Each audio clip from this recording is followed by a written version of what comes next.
Hey, thanks, Joseph, and welcome to Training with Kayce. I'm your host, Kayce Cover. And a little bit ago, I was speaking with Denny Samard about horses that become unhappy, resistant, even combative, and downright dangerous. And you can do a lot right with a horse and still end up with a situation where the horse is suddenly unsafe. And some of the reasons a horse becomes unsafe is that you forget or omit certain things that will keep you safer. A huge one is to keep the horse in the present. Don't let them zone out and, kind of go into la la land. That's a big one.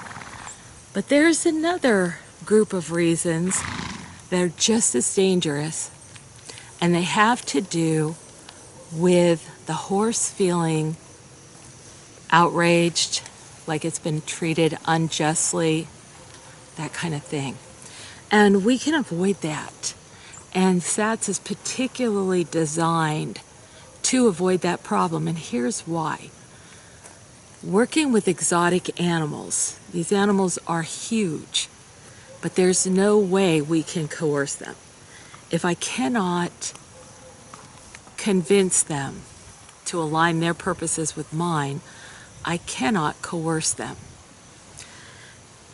Even if I could suddenly move them to where I want them to be, it wouldn't be safe.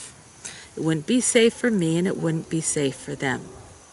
I've mentioned it before, but I'll just remind that Dr. Hawthorne did a series of experiments with catching antelope in Africa and determined that even if you were perfectly excellent at catching antelope and you could catch an antelope in 30 seconds and then release it to the new location where you needed it to be, you don't want to do that because they will die.